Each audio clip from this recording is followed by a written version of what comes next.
Thank you.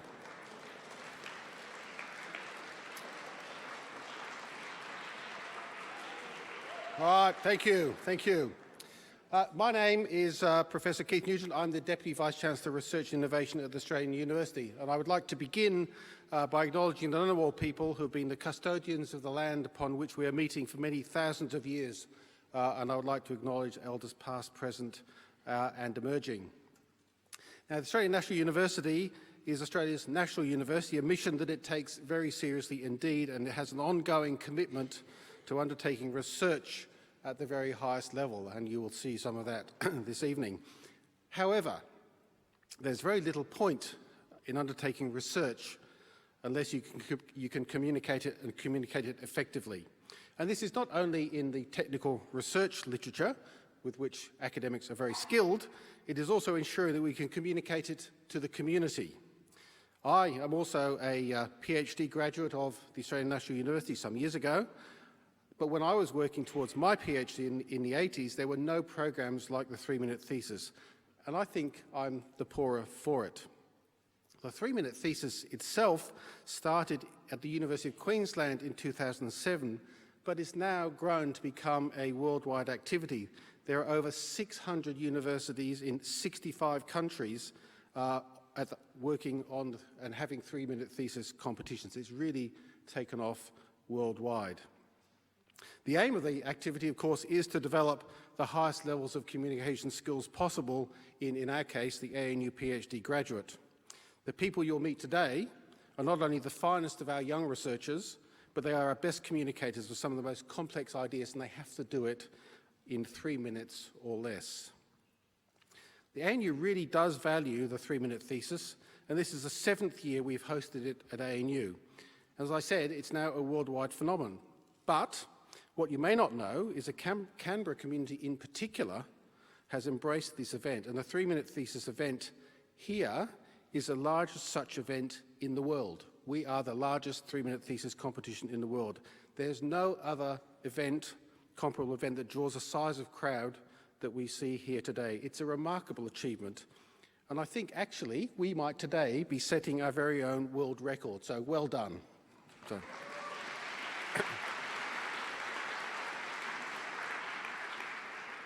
So I should also thank our esteemed judges who are sitting up the back there. It's an unenviable job they have, but thanks to them, thanks to our alumni, colleagues, students and Canberra, and the best of luck, of course, to our finalists. But it's now my great pleasure to hand over proceedings to the dynamo behind this evening, the world-famous thesis whisperer and ANU's Director of Research Skills and Training, Associate Professor Inga Mewburn. Inga. Hello everyone. I'm so excited to be here tonight. It's the biggest crowd we've had. Thank you so much for coming. And thank you to everyone on YouTube. Apparently there's thousands of people out there already as well, so this is amazing. As Keith said, the 3MT started at the University of Queensland, actually thought up by someone in the shower where all good ideas happen. Now, I'm really proud of Canberra for embracing the 3MT, but what I think is really great about this competition is year after year there's increasing distrust of expertise and experts. So I think it's a genuine pleasure tonight that we can come out and just celebrate clever people working on difficult problems. So before we get the show rolling, I have some important housekeeping. Most important, could we all turn our phones to silent?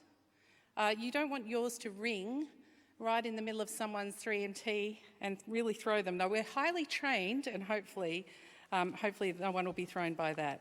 Of course, keep your phone on because we'd like you to tweet if you want to. And the hashtags for the events will be on the screen. Now, the 3MT challenges our PhD candidates to present a compelling oration on their thesis topic and its significance to a non-specialist audience, that's you. And I like to think of our PhD candidates here at ANU as being like brain athletes. So they do the academic equivalent of getting up early in the morning, doing 200 laps of the pool or running for 10 miles. And I think what the 3MT gives us is an amazing opportunity to see inside their world and to find out what they do all day and what motivates them to work on some of the world's hardest problems. And like athletes, they make lots of sacrifices and they have a big team of supporters around them to help them. So thanks to all the friends and family here tonight and those of you watching on YouTube. This might be the only time you ever understand what they're doing, so enjoy. And I'd also like to thank the supervisors and particularly the research administrators in the schools and colleges who make sure all our brain athletes, every single ANU PhD student is well looked after here. We appreciate your work. Now, the rules of the competition are quite simple. Just 3 minutes for the presenter to tell us what they're researching, how they're doing it, and why it matters. No songs, gimmicks, raps, costumes, props, magic tricks. Now, to show you how we enforce the rules here at ANU, I'd like to invite my colleague Nick to the stage. Welcome, Nick.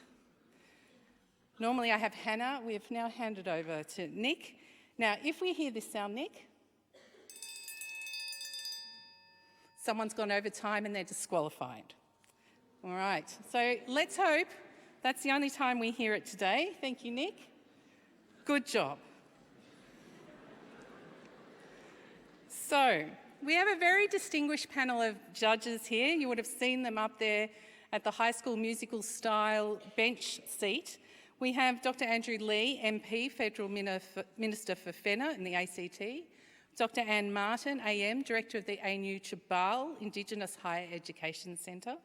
Group Captain Catherine McGregor, AM, writer, activist and cricketer. We have Dr. Brian Lassard, aka Bri the Fly Guy. He's from CSIRO, he's an entomologist and a science communicator.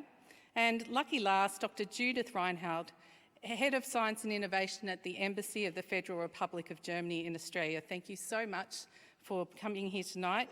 And my job is to make your job as hard as possible, so I hope I've done that, helping our candidates tonight. But you as well, in the audience, you can also vote. You'll have been given a program as you walked in. There's pictures of slides there. And they are each of our contestants. Now, when the time's right, so at the end of our presentations, and it goes very quickly, it's less than half an hour, you'll get a link up on the slide there where you can cast your vote for the Pass the People's Choice. Now, I'm told there's even more people joining us actually via YouTube, and including my good friend River, who was too sick to come tonight. So hello, River. When you want to vote, River, you will see codes on your screen. And when you cast your vote, I would really like you to consider the following criteria. So, did the presentation help you understand the research? Did the person communicate well? And I mean through voice, gesture, and just their general stage presence. And we spend a lot of time teaching them stagecraft, and it's their time to shine tonight. Did the slide itself, that one slide, did it add to the presentation or did it distract? And most important, I think, is did the presentation make you want to know more? I like to think of this last one as the dinner party test. If you think you want to tell someone next time you're out to dinner what you learned, then that's the one that really got your attention. So we're trusting you, please sincerely, not to share those voting codes outside of the room. I know it's very easy, but these finalists have worked so hard. I've watched all the dress rehearsals. They've done an amazing job, and we want the judging process to be fair. And they're competing for some pretty good prizes. So, the winner will get a $5,000 research support grant and the opportunity to represent ANU in the Asia Pacific Final in Brisbane on the 4th of October.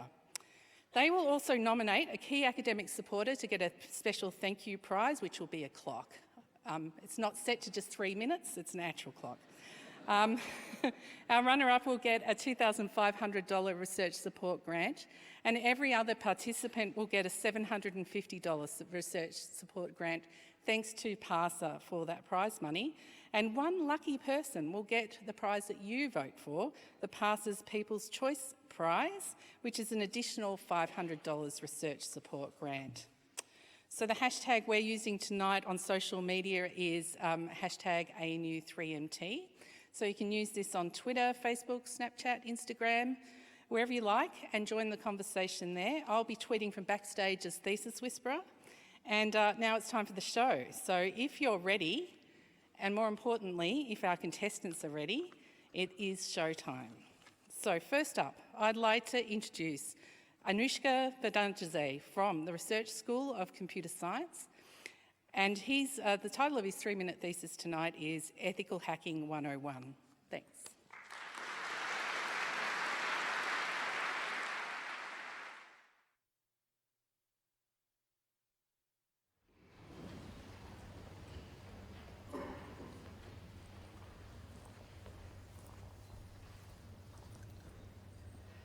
My name is Anushka and I was born on 29th February 1990. My address is number 17 Barry Drive. My phone number is 0410997517 and my credit card number is 5217 1690 2640 7534. Isn't it pretty weird that I just told you all of that information? But every day, we all provide private information like this to different organizations. Online shopping, social media sites, job applications, health services have all become part of our modern lives, but in exchange of our sensitive private information. Now, typically, this information is anonymized to protect your privacy. But here's the catch. These anonymization techniques are not perfect. They can be breached, exposing your identity, causing damage to your personal lives.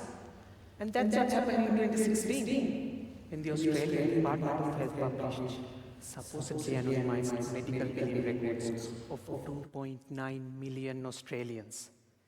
Within a few weeks, a research team was able to re-identify individual patients, including a former prime minister, just by analyzing the patterns in that data. Imagine if that data ended up in the hands of the wrong people. This is unacceptable because privacy is a fundamental human right. Here's where I come in. I am an ethical hacker. In my research, I investigate potential privacy attacks on your anonymized data. I think like an attacker to find weaknesses in anonymization techniques. This is the kind of data that I work with. Zeros and ones. These are called bit vectors.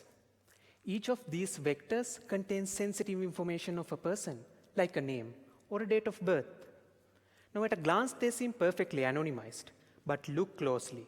Then you can see two patterns appearing, highlighted in red and green. The vectors with common patterns have common information, such as common names. There you go. We just cracked two patterns in this data. This is what I do, but I am working with vectors of thousands of bits and datasets containing several millions of these vectors. With the help of my research, we can strengthen these anonymization techniques and ensure the privacy of individuals. But more importantly, it will make you feel safer when sharing information. So the next time when you have doubts whether your privacy has been breached, call me. You've already got my number. Thank you.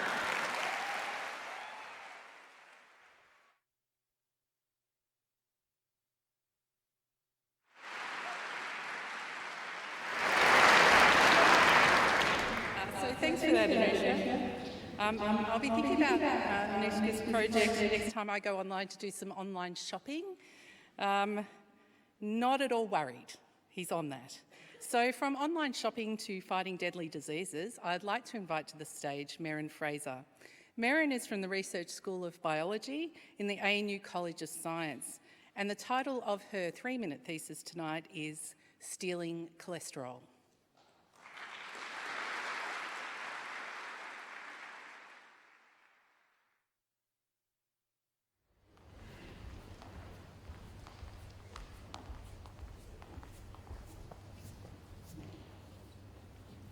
Malaria is a devastating disease which infects over 200 million people every year.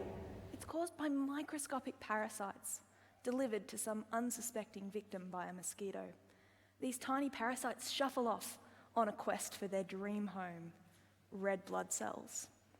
Like all good homes, these cells provide protection to the parasites, helping them hide from the immune system. They also float around in a rich soup of sugar, protein and fat, providing plenty of food for bustling baby parasites. In particular, these hungry little parasites love cholesterol. In fact, they need it to survive. But they just don't have the recipe to make it themselves.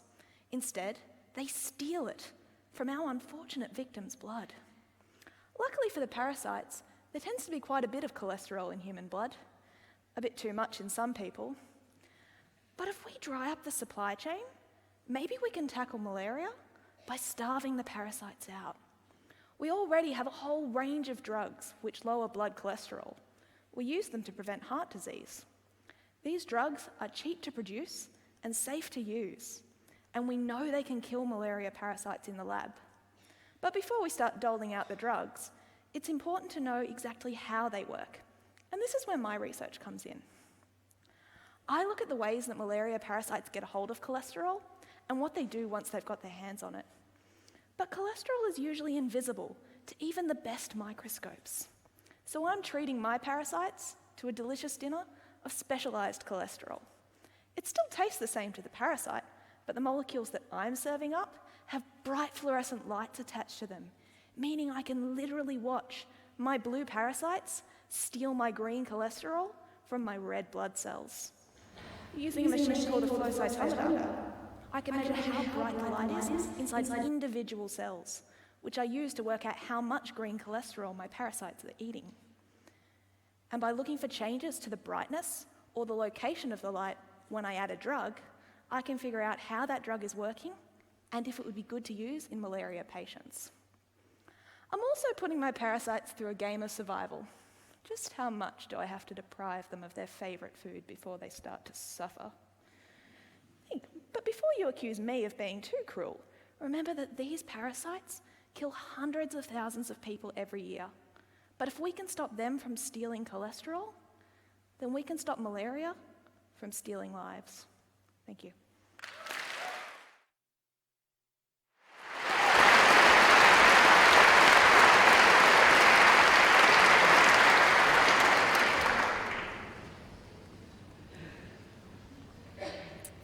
Thanks for that, Mirren. So I'm just wondering, I don't know, some of you might be also wondering the same thing. Can we donate cholesterol to this project? Because I have some. Asking for a friend, okay. So now we're going to hear from Shamim Homayoun from the School of Archaeology and Anthropology in the ANU College of Arts and the Social Sciences. And the title of Shamim's 3-minute thesis tonight is Afghanistan, Building Lives Beyond the Ruins.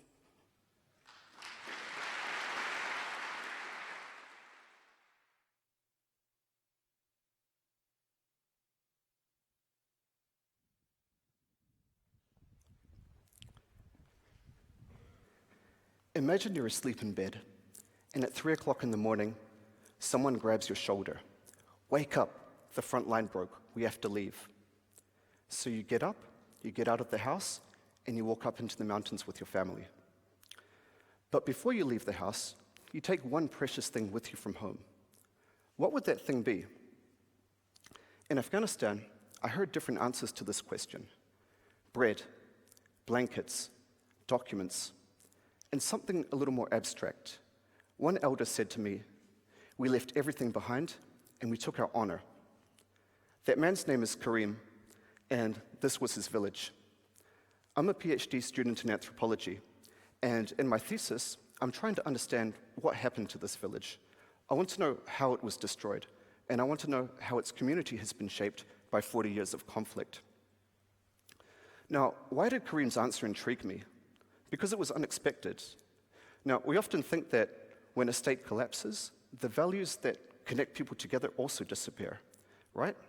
A failed state is often seen as a broken society. In values, Afghans often tell me there's no trust here anymore, there's no friendship here anymore, and there's no intimacy here anymore. But over the past 3 years of my research, I found that values are quite resilient. I've learned this from shopkeepers, from students, and from street kids. Almost everyone I've spoken to has been uprooted by conflict, and the values that they took from home are essential to what they rebuilt. Much of Karim's village looks like this now, and squatters and drug addicts often sleep in these ruins, and they've shaped their own sense of community behind these walls. I found that intimacy and trust are still there with these communities, but they often look a little bit different. The intimacy that I've seen is quite selective, and the trust is quite cautious. Now, this image isn't actually too distant from our experience. We have places in Australia that look like this too, abandoned places and forgotten people. So this anthropology of somewhere far away can also help us think about issues that are quite close. Now, I wonder if I was woken up at 3 o'clock in the morning, wake up, the front line broke, we have to leave, what would I take with me? And I think I'd take my family photos. But why photos? Because photos remind me of everything in my life with value, trust, intimacy, and a sense of honor, just like Kareem said, essential if I'm going to rebuild. Thank you.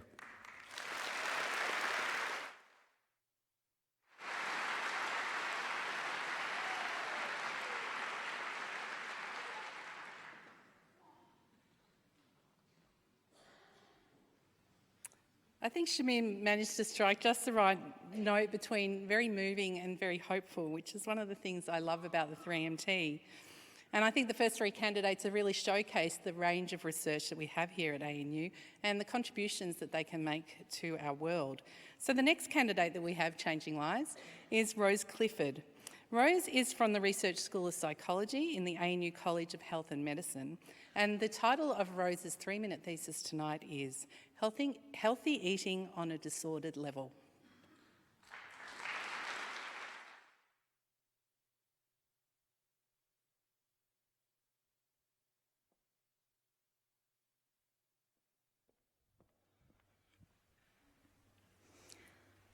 Would you believe me if I told you that both of these women have an eating disorder? You might see it for one, but what about the other? They both have rules and regulations around what they can and can't eat. They both excessively restrict their food intake and engage in ritualistic behaviours around food. They both feel isolated, misunderstood, and could both die from their disorder. One woman does these things because she wants to be thin, lose weight, and look a particular way. She has a diagnosis for her disorder, Orthorexia Nervosa. She can be treated and she can recover. The other woman, she does these things because she wants to be physically healthy and pure. However, for her, no diagnosis can be made, no treatment exists, and her hopes of recovery are bleak. This woman represents more people than we know living with the same hidden condition. One that forces you to deprive yourself of vital nutrients, starve yourself, and put your health at risk.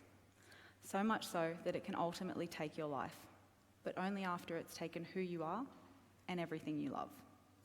It is indiscriminate, it can affect anyone, and currently it is not properly recognised, researched, and can't be treated. In order to fix this, we first need to give it a name, make it visible, and better understand it. We call it Orthorexia Nervosa, and we understand it as a condition marked by an obsession with healthy eating to the point of distress and impairment. But what does this mean? Individuals with orthorexia find themselves overly focused on the nutritional value of their food, subscribing to a set of strict and restrictive rules around food, and by being distressed by unhealthy food on a daily basis.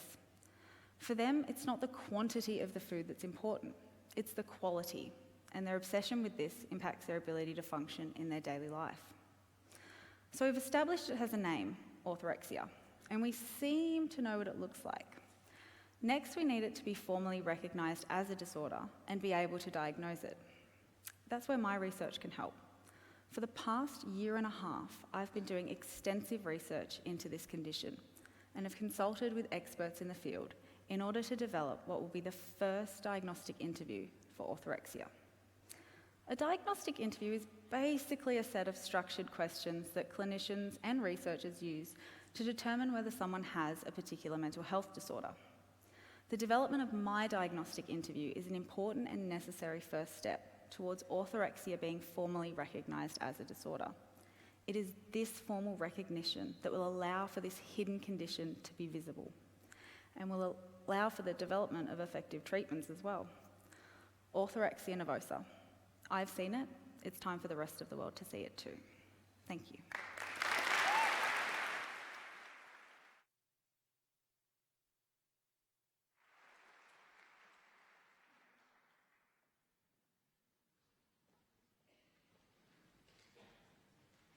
Thanks, Rose. What I really love about the 3MT, I have quite a hand in training the candidates for the big night, is that they always come along with projects tackling problems sometimes I didn't know were problems. So thank you for enlightening us on that one. And here to talk about some of the biggest problems we have in our world today, no pressure, Ian Chambers from the Crawford School of Public Policy, ANU College of Asia and Pacific. And the title of Ian's 3-minute thesis tonight is Visions and Strategies for Australia's Sustainable Future.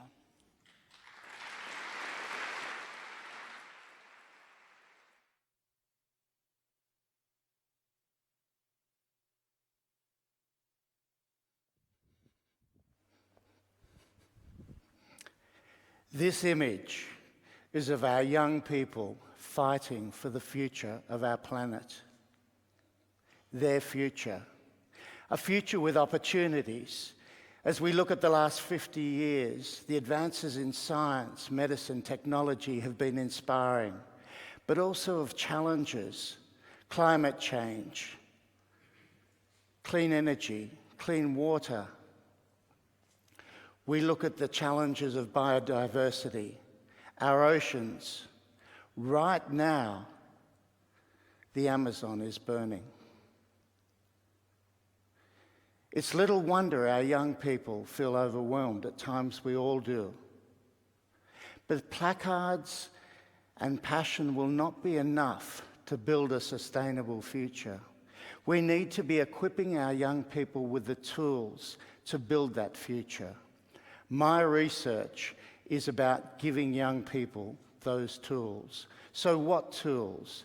The best change management tools on the planet. The tools used by global corporations to build and manage their businesses, strategic planning, prioritization, the 80-20 rule, leadership, mentoring, teamwork, global competencies. We gave these tools to Australian and Mauritian students from across the country and asked them to address all 17 of the United Nations Sustainable Development Goals. We then let them loose. Now, let them loose is a technical term not often associated with teenagers. However, the results were remarkable. The students moved from overwhelmed to understanding. I get this. Now I understand not only the challenges, but also the solutions. To empowerment. Now I understand I want to get involved in addressing these issues. One student's words, I was concerned about the future, but now I have a voice. Never underestimate what young people can achieve. And the students told other students, who told other schools, who told other countries, who told their politicians, their diplomats. And as a result, the research and associated program has extended from Australia to Mauritius, to Singapore, to India, with other countries coming online all the time. So if you're concerned about the future and addressing the challenges we face, invest in giving our young people the tools for that future. It's the best investment you'll ever make.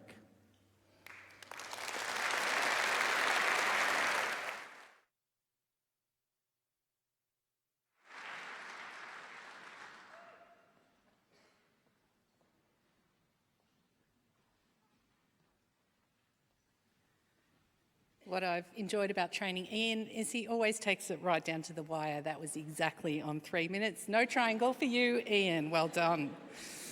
Okay. The next presentation also focuses on corporations, but in an entirely different way. So I'd like to introduce to the stage Saila Siddiqui.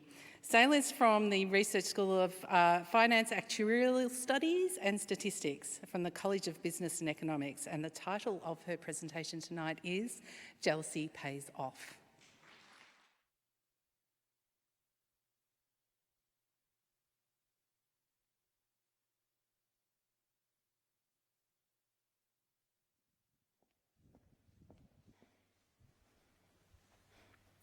If I tell you that from next month, the annual salary of your friend Russell will increase by $20,000, how do you feel?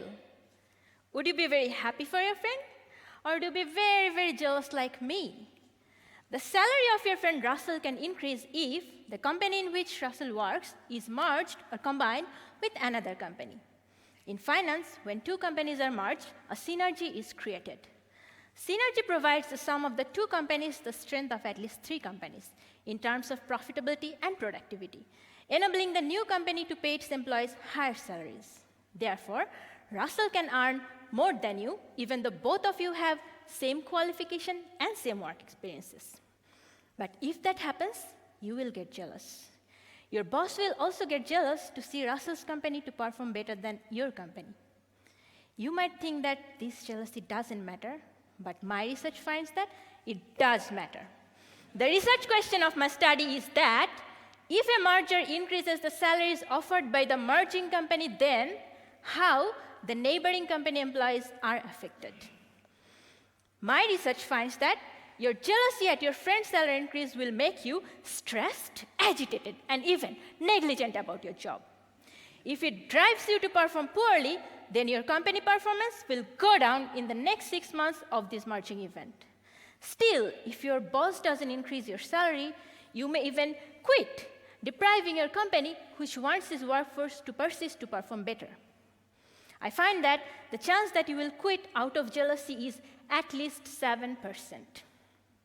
Some economists might argue that people laid off from the merging company would fill up this vacancy, but I find that that chance is very slim because of skill mismatch. Watching the employees to quit and productivity to go down, your boss will be compelled to increase your salaries, because a salary increase will help her to retain the employees and make them perform better, which in turn will bounce back her company performance. Controlling all the factors, my result finds that the chance of your salary increase here is up to 10%.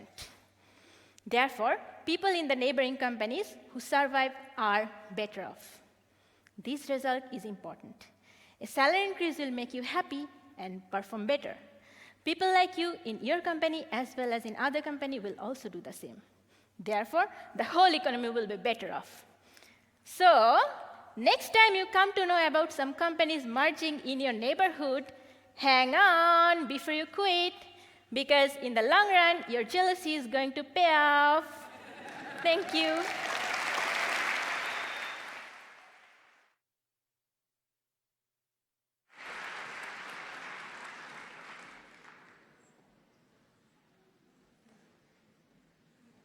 Now, of course, jealousy is never a problem in academia.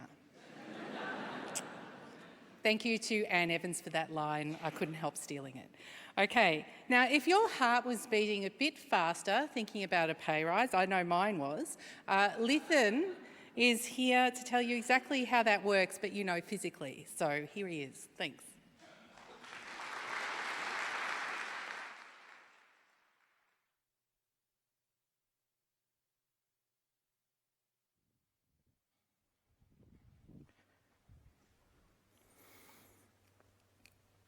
If there is one thing that we all are terrified of, it's probably the thought of how we might die.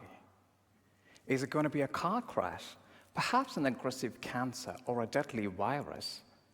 But according to the World Health Organization, heart disease beats them all. Heart disease has been the leading cause of death for the past 15 years. It kills an Aussie every 12 minutes. Hopefully not in the next 3 minutes, but if you are the unlucky one, it doesn't matter whether we are in a hospital, the chances that you would make it through is slim. Now, people have been trying to find ways to treat heart disease for centuries without much success, but I have discovered something very unusual that can help, and it has to do with how your heart beats. You see, our heart is made up of millions of cells like these that can contract and relax, causing the heart to beat. But how does it do it? How does it beat? The key is calcium. When calcium enters the cells contract, and when calcium is removed, cells relax. If calcium is not removed in time, it will kill your cell. So what removes calcium so efficiently, keeping your heart alive and pumping? a protein called circa does this job for you. Majority of the heart complication happens when circa gets a bit lazy. And if circa decides to pack its bag and take a vacation, you're doomed. You can rest in peace. So when scientists took mice with heart disease and treated them with circa, they got better. But when we tried the same thing in humans, we failed. What did we do wrong? Is it because we forgot to keep the humans in cages? Obviously not. Now, circa moves dramatically, changing its structure to remove calcium. To understand this better, I started growing beating heart cells on a plate. By exposing these beautiful beating cells to ultraviolet rays, I can capture biomolecules that interact closely within the cell. Using this method, I discovered that circa interacts with another biomolecule called an RNA. And we believe that this RNA could either stop circa or help circa in removing the calcium from the cell. This unusual relationship between circa and RNA, if exploited, could potentially treat heart disease. And maybe then, we do not have to lose someone every 12 minutes. Thank you.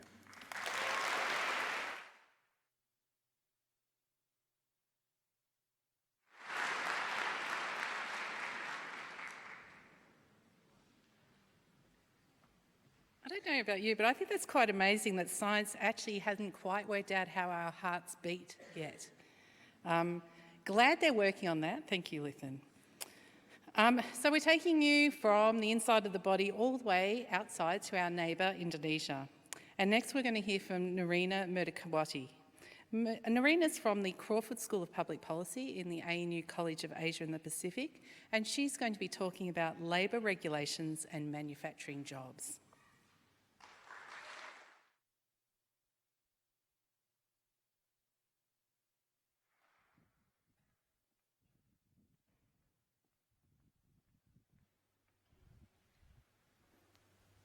In the early 1990s, manufacturing sector used to be an engine of growth in Indonesia's economy.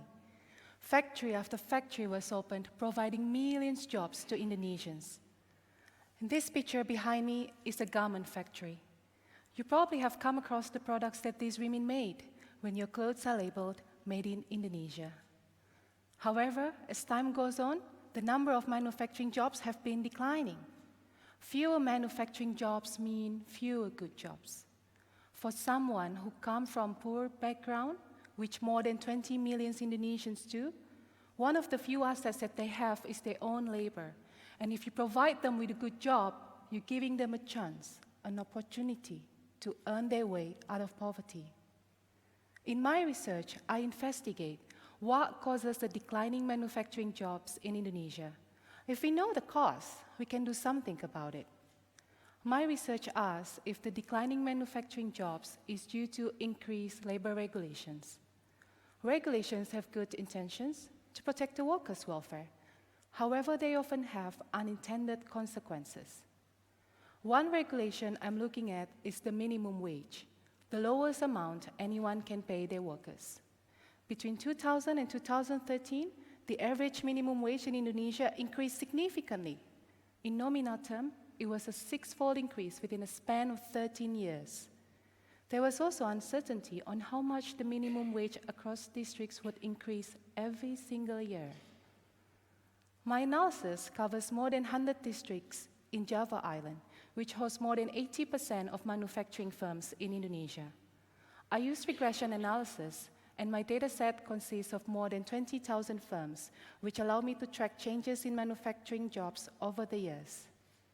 My research found that, indeed, minimum wage contributed to declining manufacturing jobs in Indonesia. The fall in employment is higher for female workers and for those sectors which are more labor-intensive, such as those producing clothes and shoes that you and I might be wearing today. The minimum wage policy was intended at protecting the workers' welfare. However, as I found in my research, it led to employment loss, which hurt those workers the policy was trying to protect. I hope my research could provide evidence to policymakers to rethink how they should approach the minimum wage policy so that we have labor regulations that both protect the workers' welfare and not stifle job creations.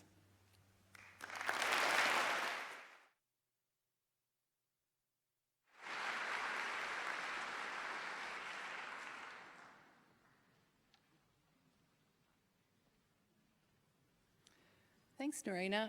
And I think Narina's project speaks to how sometimes researchers have to tell the world uncomfortable truths.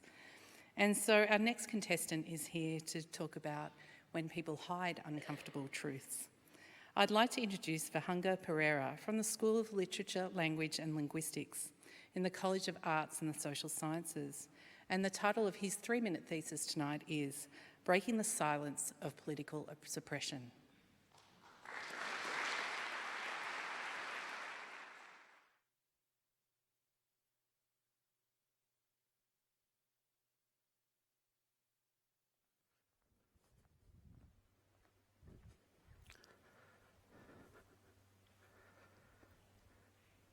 All history is a collection of stories, or what we call narratives. But in history, not all stories get an equal place. Some get promoted, others get pushed on the side. Because of people in power who can decide what goes out, stories of victims, like a blank slide, often go unrecognized and unacknowledged. My research is about a branch of victim narratives, stories emerging from a revolution that took place in Sri Lanka when I was just 3 years old. In July 1987, a political movement in Sri Lanka, the People's Liberation Front, rose up in arms against the state. In the conflict that ensued, over 60,000 people lost their lives. A vast majority of these killings were carried out by the state military, who enforced abductions, incarcerations, torture, rape, public display of bodies, enforced disappearances. The sons and the daughters of some of these victims were my friends, people known to me. The trauma of losing a near and dear one haunts them to this very day. When the conflict was over, its history was written by powerful people in places of privilege. The victims, they had a story, but that story was pushed into the margins. It was suppressed. Now, my research is all about getting that story back into the center and setting it side by side with what the dominant authors claim is history. I'm a student of literature. Using conceptual tools that are available in literary theory, I analyze the memoirs of writers who have gone through the camps, who have survived with mental and physical scars to bear witness to what exactly took place behind closed doors. Analyzing their writing, I look at how they challenge and dismiss claims made by narratives of people in power. My research is all about giving a voice to a stolen and murdered generation of people. Based on my findings, I propose to write a biography that encapsulates that victimization, one that will put long overdue color and detail on what is otherwise a historical blank slide.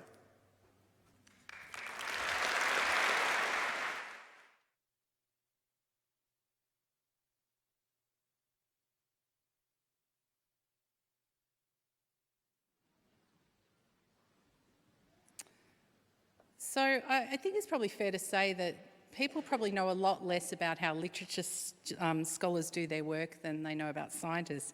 We can imagine people at a bench mixing things up, peering into microscopes, but a literature scholar is always quite mysterious, so I do love it when they come through the 3MT.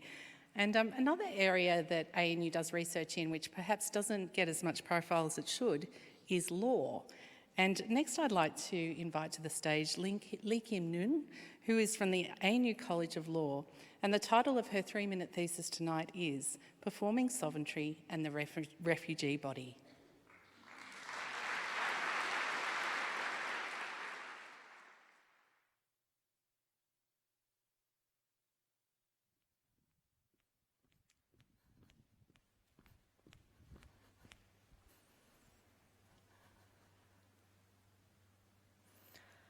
Who has the legal authority to decide how a refugee should be treated? A civil servant sitting in a processing centre? A privately hired security guard? Or Darren, the airline personnel who rolls his eyes at the refugee who has her whole life stuffed inside an overweight suitcase. The law forces roles in each of these people and makes them act as proxy custom agents. We've all had that chat with Darren at the check-in counter, who has told us, sorry, according to the system, your baggage is overweight. This happens all the time to refugees, except Darren is given the power of a border police officer. People like Darren should not have the authority to decide what happens to people's lives. From the moment a person is declared a refugee, a predetermined script casts this person as a criminal, a security risk, or a potential terrorist. Australian authorities can then justify certain treatment towards this group. They can be removed to a third country, and they can be placed in detention without judicial reasons for the decision. Last month, thousands of Australians protested the ongoing 6-year detention of refugees on Manus Island and Nauru. Perhaps we can turn back to the theory of law to change how we think about law. Through theory, we can relate the law back to our shared vulnerability as human beings by showing how the law can have an impact on people. My research looks at how authorities, through a performance, can convince us to accept how refugees should be treated. Philosopher Judith Butler gave us the idea that gender is not something that we are, but something that we continually do. And our idea of the refugee is being performed by a series of decisions made by people like Darren. My research looks at how laws work so we can make them better.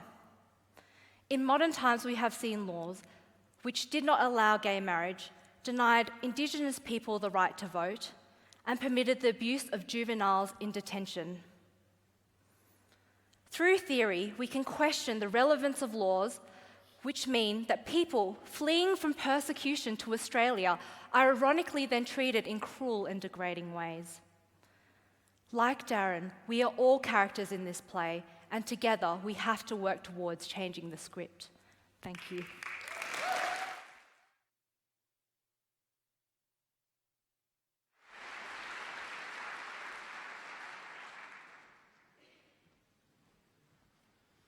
Thank you, Lee Kim. Can you believe we're here at the final candidate already? 3 minutes isn't that long a time, is it? So, lucky last, we have Ibi Delapo Adekoya from the Research School of Chemistry in the ANU College of Science. And the title of her 3-minute thesis tonight is The Army of the Dead.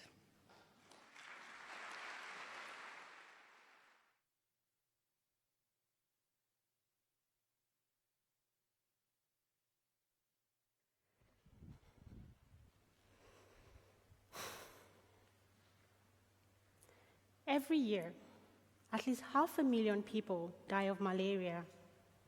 That's more than the population of Canberra, dying every single year. 90% of these cases are from Africa. I'm Nigerian, so I know the disease too well. My malaria comes with high fever, terrible headaches and vomiting.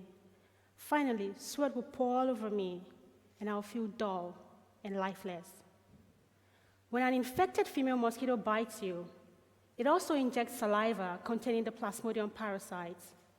Inside each parasite is an army, the army of the dead. The army of the dead are the parasite's protein that help it survive and multiply in your body. The malaria parasite is very stubborn and always fights back at every drug we have. Why is this so? It's because we've been targeting its foot soldiers instead of the commander. These drugs have been great at saving lives and buying us time.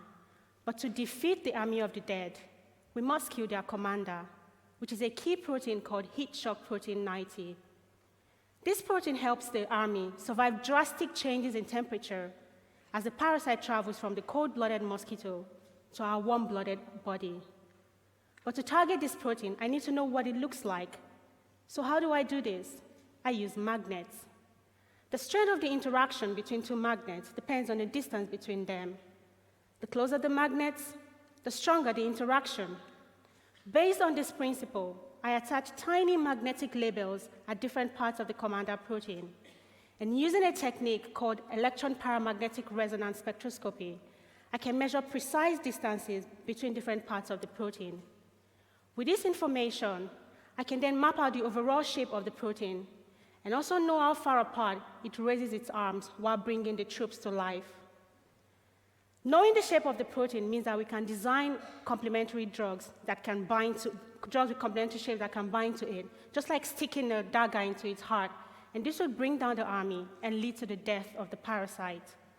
The tiny magnets can also act as local spies for how the commander responds to potential drugs. The parasite has already developed resistance to our last drug. So I live in fear that if this resistance spreads to Africa, many more people will die. My research will help us develop new drugs to defeat the army of the dead and bring this continuous battle to an end. Thank you.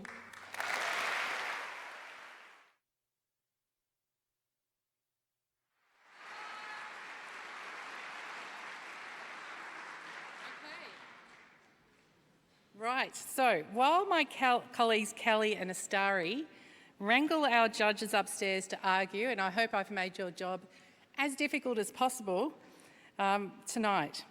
Now, we're going to open the People's Choice poll in just a moment, and if we've done our job right, it's also going to be very hard for you to make a decision. So, remember the rules. It's about who communicated the best, not the one that you think perhaps is the most important research to be done, but the one that really spoke to you and grabbed your attention. So, the poll is open. I'm going to give you a couple of minutes to vote. So you can just go to that link there and vote. I hope that's working. I'm going to go back and just check, and I'll be out in just a moment. So vote away.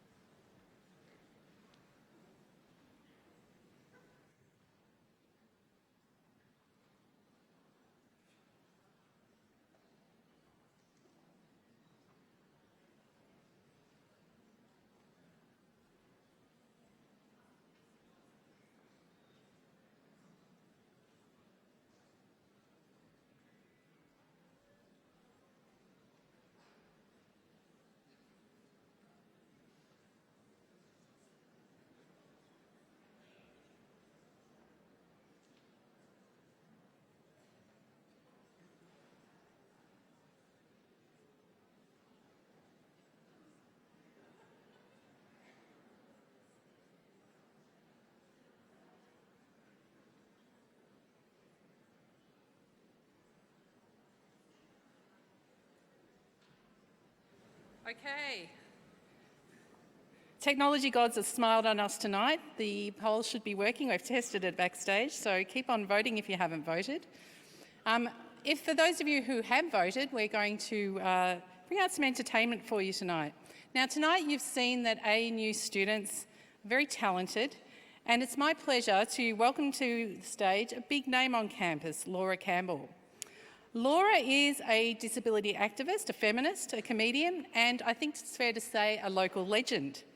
During her time here as an ANU psychology and law and undergraduate, Laura took the large leap into the world of stand-up comedy. Having sold out runs in the Canberra and Melbourne International Comedy Festival, Laura has been sharing her experience as a woman with disability with flair. So please welcome her to the stage while we get the judges to make up their minds. Thank you.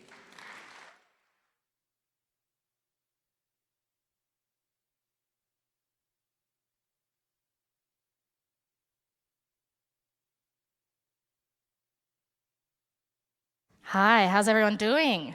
Hello. Okay, I'm going to address it immediately. Yes, my mother did have a sexual affair with a disco ball and I was the byproduct. My father was devastated, but it's okay. He's now happily married to a smoke machine. So, it's happy stories. Okay, I'm going to address it immediately. It is ridiculous that I'm doing comedy in the Lewin Hall and I haven't graduated from this hall yet. So everybody, I think we've got to change the vibe up a little bit. We've just got to, because you're not, in the next 20 minutes, you're not going to learn a damn thing, all right? We can all relax, all right? Because I know our brains have been very much switched on Ooh, let's get into the comfy seat because nothing's going to happen here of importance. So I want everybody on the count of 3 to take a big breath in. 1, 2, 3. And a big breath out. 1, 2, 3. Okay, we're going to change the mood a little bit because I want us to sort of get into the vibe of a dingy, dirty comedy club so that the ghosts of this beautiful hall don't haunt me for the words I'm about to say. All right? So we're going to do that. Because really, guys, I'm just a very, very attractive distraction for the next 20 minutes while the judges make their deliberation. Originally, actually, we were going to get a massive mirror, a huge mirror about the size of this stage, so that you could be distracted by your own reflections. You know, just like a very complicated cockatiel in a cage situation. But we crunched the numbers, and that is extremely expensive. Extremely expensive. So here I am. So exciting. Undergrads, cheap labour. Hey. ANU, I'm going to get kicked out.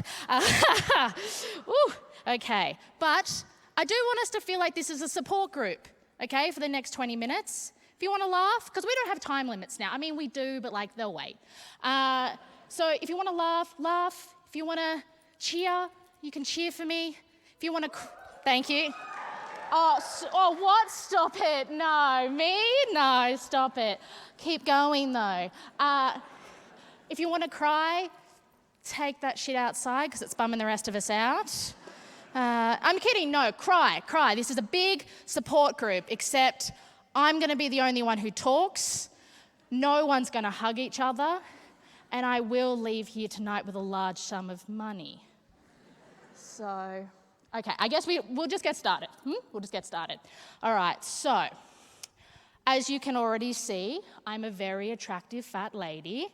Yes, we exist. Lizzo is our current head of state. If you haven't heard of her, look her up. But I've gotten to the age of 26, guys, and my body's starting to betray me. It has really started to betray me because I'm in the generation, and there was a generation before us where, you know, we were having kids later in life, right? We were sort of moving along, we were doing the things, we were sort of having babies later or not even having them at all. And I liked that because, as you can tell, I have a little bit of growing up to do. You know, I've got to stop making very large sequin purchases before children come on the scene. But my body, evolutionary-wise, hasn't caught up. Hasn't. It's gotten really out of hand, guys. Every time I see a baby on the street, my uterus is just like, steal the baby! Woo! Woo, hoo, hoo, hoo. Okay, not your baby, so leave it alone. Become a mummy blogger! All right, I think those things do more harm than good. I don't think we should, you know, be making motherhood into a competition. Become an anti-vaxxer! Okay! Whoo! Lot going on. And I've started to, guys, I've started to dress to impress babies. Seriously, not men, not women, not even myself. I am not dressing to get an hourglass figure. No, I am dressing for the moment that a baby will clock me on the street and just go, I want to put my little empanada legs on that perch, on that squidge, right there. Look at the squidge, look at the cushion. It's too much. It's too much. And if you don't think babies look at you and think that, grow up. Grow the hell up, because they do, all right? I come from, I think the medical term is a big old tittied family. And that means that my nieces and my nephews have very unrealistic expectations when it comes to women's bodies, okay?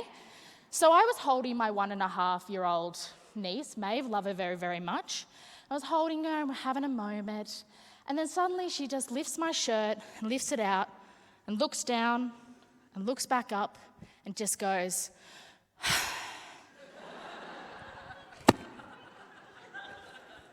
I was like, bitch!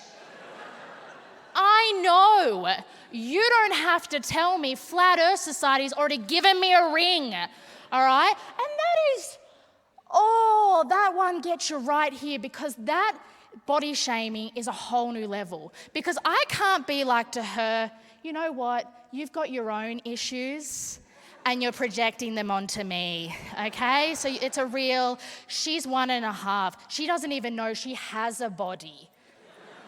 Okay, so you know it's just the objective truth. It's a struggle. It is a struggle, guys. Also, just on family, do your parents gaslight you about your own childhood memories to make themselves seem like less shitty parents? This is not just me, right? Don't make me seem like I'm up here on my own. I mean, I am up here on my own, but you get the gist, all right? My mum's been doing this recently to me, right? I mean, she's been doing this my entire childhood, but she's really honed in the last 5 years or so. And the constant one at the moment is, my mum's a smoker, right? It's like a witch's cottage on the edge of a cliff to sort of give a dramatic effect. Her smoking is constant and foreboding, all right?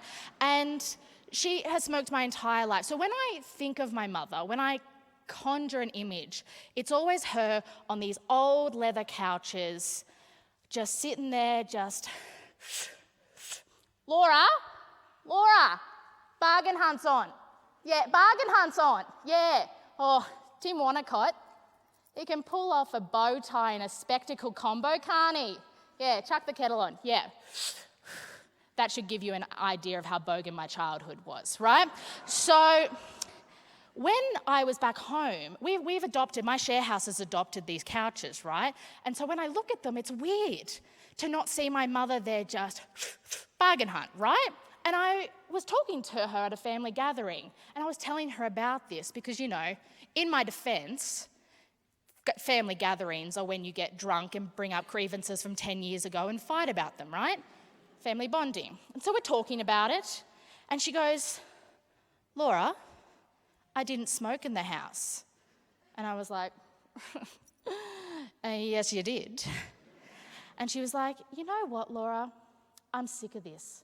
I'm sick of you making up these stories about how I'm the worst mother in the world. Well, excuse me, I'm sorry you got stuck with me. And I was like, excuse you, all right? You being the worst mother in the world is an entirely separate topic that I do not have the facilities here at a public, prestigious speaking event to host with my 3-hour PowerPoint and interpretive dance. So let's get back to the main topic, which is you smoking. And we're going along and we're going back and forth, and she goes, you know what, Laura, you were a child. How can you remember? And I was like, bitch, I was a child, not a head trauma victim. I have memories. I can remember things. This stone cold killer didn't flinch. She just stuck to her story. She goes, I did not smoke in the vicinity of that house. And now, guys, I'm starting to doubt myself. Did I make this whole story up? Did I create this vivid conjuring of a memory towards my mother with the resentment in the background haunting me to make this idea cloud my reality? I mean, I was just a child. Maybe I turned a vivid dream into a concrete memory by constantly retelling myself. I mean, what is memory anyway? But just sensory expectations and experiences that we just keep retelling ourselves until it becomes seared within us. I mean, what is anything but the present now? I mean, we are just floating in an abstract pool of reality. What is reality? Is my memory any more important than a dream, important than a cause, important than the world we live in today or the present now? And as I'm sitting here, Dad chimes in and goes, Brenda, you smoked in the damn house. And I'm like, this bitch! Too much. Thank you. I think my mother is watching this via live stream, so this is going to be a conversation when we get home. But things are happening. I did just recently have a very exciting new part of my life happen. I just had a hip replacement. Plot twist, she's 60. And yes, I look fantastic. No, I did get a hip replacement. I'm Benjamin buttoning myself with moisturiser as we speak. If the routine goes to plan, I will be a baby in 3 months. But I did have a hip replacement. And for those who are worried, very routine. Very, very routine procedure.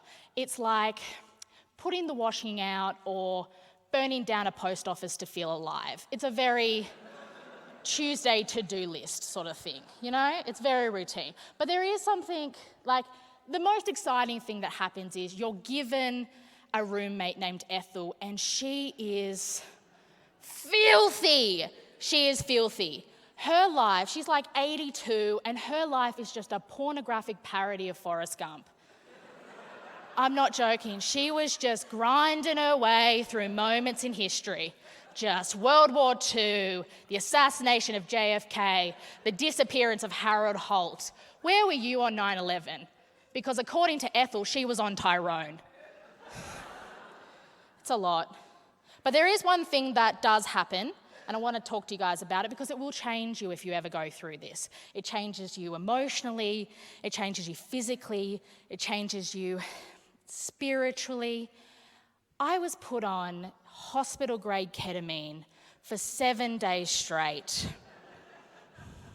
Now, how do I explain this? Have you ever tried proper weed for the first time? And it's Canberra, so let's not lie to each other, okay? None of this, like, dry as shit, could have been cut with oregano in a glove box, proper hydro, made by some white hippie witch named Shay who had a proper dream just to get you high, okay? And if this doesn't apply to you, how would I put it? You know when you go down to the soda pop with Annie to get a soda pop and the bubbles go up your nose and then bad boy Johnny comes in with a reefer and then you smoke it because everyone smoked weed, guys. Everyone smoked weed, okay? It's Canberra. So you figure out that you level up on drugs, right? Well, with ketamine, I not only did that with narcotics, but I did that with reality. Let me explain. When you start on the drugs, they give you a lot of, like, how would I put it, side effects. They say, okay, you're going to feel dizziness, nausea, you're going to feel like a god. And the last one that they really hone in on is hallucinations. They say, look, if you start to see something, you have to tell us immediately if you think it's real or not. See something, say something. See something, say something. And I was like, yep. But in my head, I was like, nope. I was like, I'm here for 7 days, bored as shit and want to meet Caramello Koala. Find a vein, Susan! I was ready, I was ripe, make me into banana bread. So, we begin. And guys, I saw some truly mystifying, weird, slightly arousing things. But it got very weird at the end when I started to not so much hallucinate, but feel people's spiritual energies. And if you didn't know, spiritual energies come in the form of 2D shapes. Weird concept, let me explain. So like circle, rectangle, rhombus.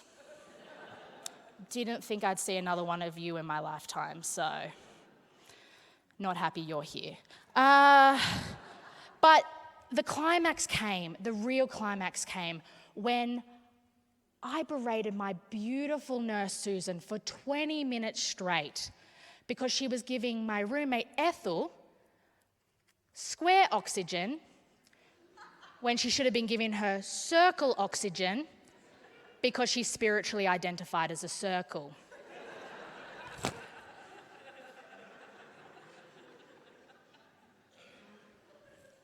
And when I think about it now, it was a real bullshit triangle move by Susan. But guys, you can't come back from that. I mean, I can walk now, but at what cost? All right, guys, that's all from me. Have a good night.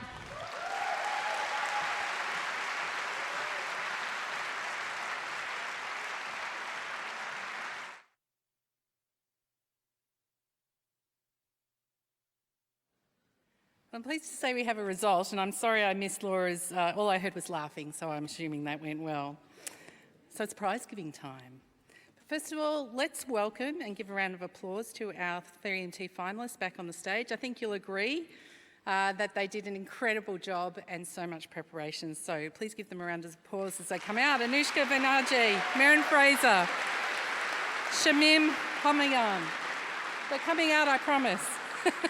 Rose Clifford, Ian Chalmers, Sayla Siddiqui, Lithan Lewis, Narina Murdakawati, Vihanga Barrera, Lee Kim Yung, and Ibidulapa Adekoya.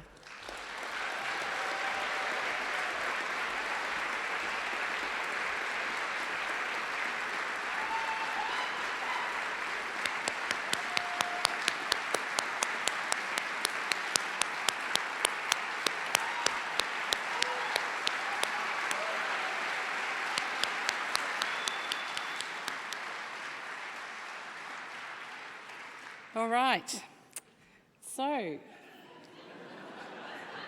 first prize to announce. Am I meant to get to you? Meant to do your... Yeah, off you go. And we're going back.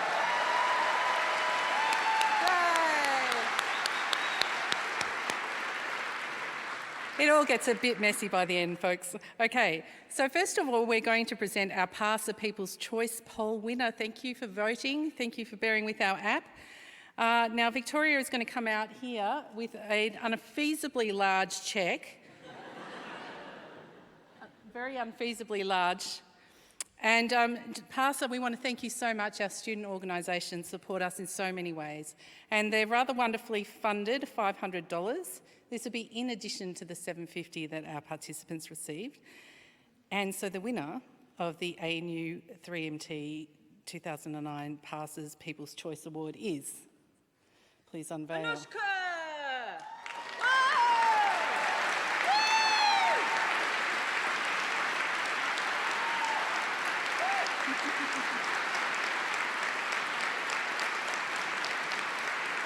Wonderful work.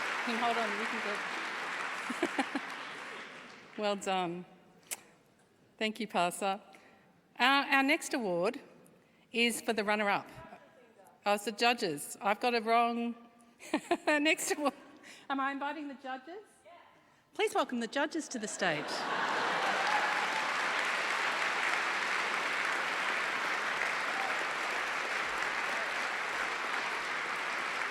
Fry the fly guy.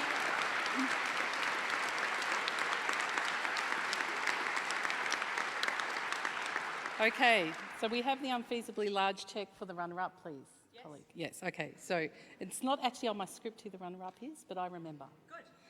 Now, they deliberated long and hard, and I'm pleased to announce that the runner-up for the ANU 3-minute thesis this year is Ibi Delapo Adekoye.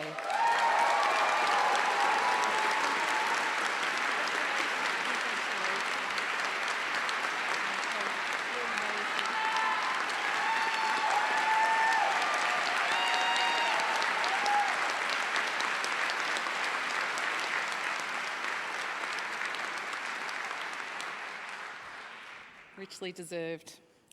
Okay, so the moment of truth. The winner of the ANU 3-minute thesis for 2019 is Lithan Lewis.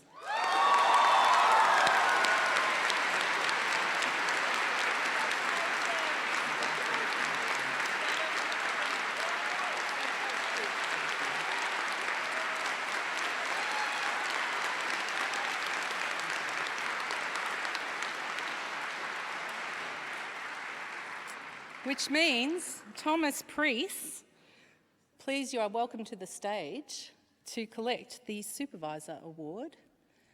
Thank you for your work and support.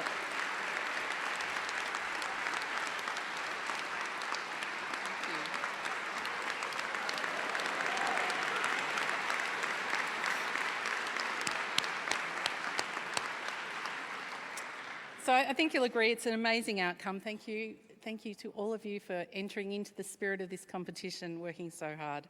I'd also like to just thank a few other people. So thank you, judges. Thank you, PASA.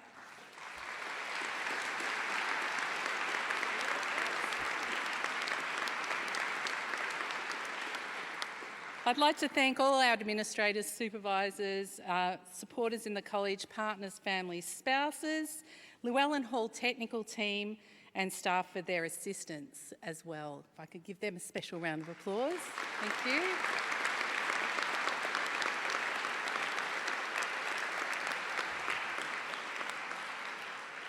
If you'll indulge me, my last thank you is to my team. We are a tiny, tiny team of only 3, sometimes 4 of us. And in particular, I'd like to give a big shout out and thanks to Victoria Firth-Smith. Is she coming out? You would not believe the work that Victoria does behind the scenes. She's the one that stands there with every contestant, holding their shoulders before they go out, sometimes pushing them onto the stage, but in a kind and generous way. So thank you so much, Victoria.